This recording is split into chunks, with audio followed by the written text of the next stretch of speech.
After reading Body Ritual Among the Nacirema by Horace Minor, I have to say that I was both amused and kind of uncomfortable because at first, when I started reading it, I was thinking, what is going on with these Nacirema people? Because they sounded really strange, like the rituals Minor described were so exaggerated and peculiar. But then as I kept reading it and thinking about it, I realized something pretty mind-blowing. Those so-called strange rituals were actually describing things we do every single day in American culture, such as things like going to the dentist, brushing our teeth, and even taking medicine. Routines that for us are totally normal, like which we do on a daily basis. And that's when it hit me when you describe something from your own culture in a completely unfamiliar way. It can sound way different and bizarre to someone who's not used to it, like from a different country, in other cultures, obviously. And Miner's article made me reflect on how we as Americans often assume our way of life is the right or normal way. And we label other cultures as weird or strange without considering their context. And it was kind of a wake-up call about how we as humans sometimes fail to recognize that cultural practices are relative. Which seems normal to us can seem completely odd to others, like such as, the things I said earlier. And this article really challenged me to think more critically and be more open-minded when it comes to how I view cultural differences, because in reality, there's no one-size-fits-all when it comes to what's normal, because we all have different points of views.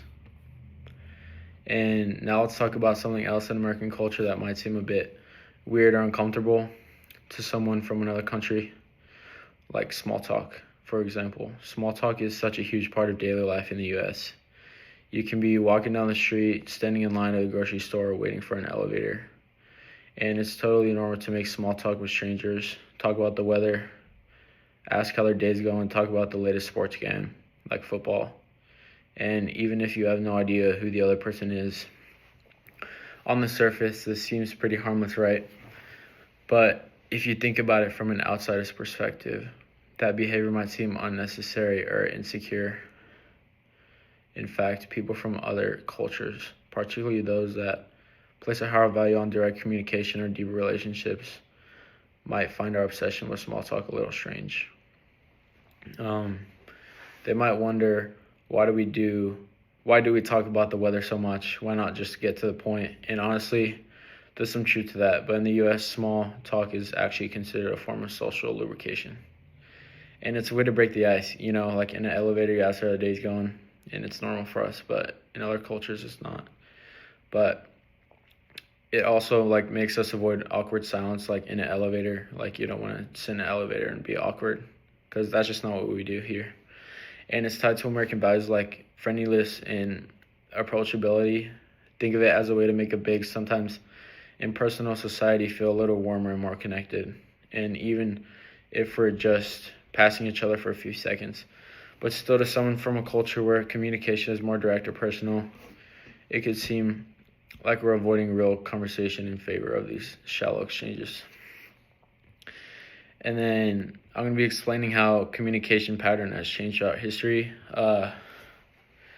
If you look at how small talk has evolved over time, you can see that it's closely linked to changing structure of American society. In the past, particularly in the smaller communities or rural or areas, people would have much deeper, more meaningful interactions. Think back to the early days of the US when communities were smaller, more close-knit, conversations were more personal. People knew each other really well, so when they talked, it was often about meaningful topics, But as the country industrialized and cities grew larger, the way people interacted had to adjust. People were no longer just seeing their neighbors. They were encountering strangers on a daily basis in larger and more crowded spaces.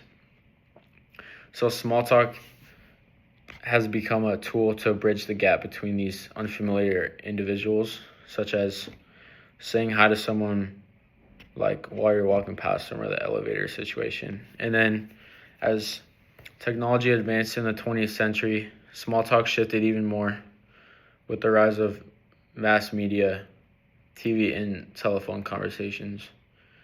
We started communicating in ways that didn't require face-to-face interaction.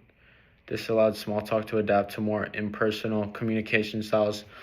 Fast forward to today, though, small talk has taken a whole new form, such as like online through text, social media posts, and comments, such as tweets, and the many conversations that we have from likes or even each other's posts on Instagram and Twitter and Facebook, and such as the emojis that not many people from other cultures know because it's in the U.S. I mean, it could be somewhere else, but it's more in the U.S., I would say. But bite-sized exchanges that are kind of a shortcut to feeling connected, even if they don't carry that much depth. So while the desire to connect has always been there, the way we do it has evolved alongside our changing society. It's fascinating how small talk has adapted to keep pace with everything from urbanization to technology. And then I'm going to be talking about evaluating the changes as beneficial or detrimental, citing a credible source, obviously. So, has all this change been good or bad for our culture? I think it's a little of both. On one hand, small talk helps break down the social barriers, such as the elevator, seeing someone from across the road, saying hi, talking to people about sports. But in a diverse country like the U.S., where people from all sorts of backgrounds are constantly interacting, small talk gives us a way to connect on a basic human level. It can keep people from feeling included and seen, even if it's just for a moment. And it lets be, small talk is often the gateway to deeper conversations. And it's the starting point where, before we move into talking about something more meaningful, here's the thing, there's also a downside to all this surface level interaction. The rise of small talk, especially digital formats, has arguably led to a decrease in more substantive face-to-face interactions, such as people texting more rather than talking to actual people in front of them. People rely on more text, social media comments, and emojis to communicate. While these tools are efficient, though, they don't always allow for depth and empathy that come from an in-person conversation. Psychologist Sherry Turkle, in her book Reclaiming Conversation, points out that technology is actually decreasing our ability to have deep, meaningful conversations, such as when you're with friends and then you go on your phone and you don't even talk to them. She argues that by relying on quick, superficial communication, we risk losing the art of real, connected conversations, those that require attention, empathy, and listening.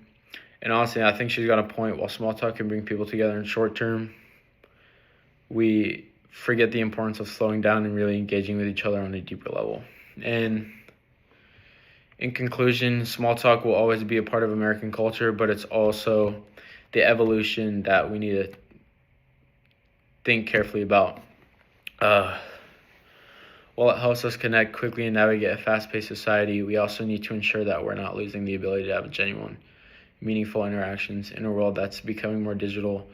It's so important to create a space for real conversations that go beyond the surface, because at the end of the day, it's those deeper connections that make us feel heard and understood.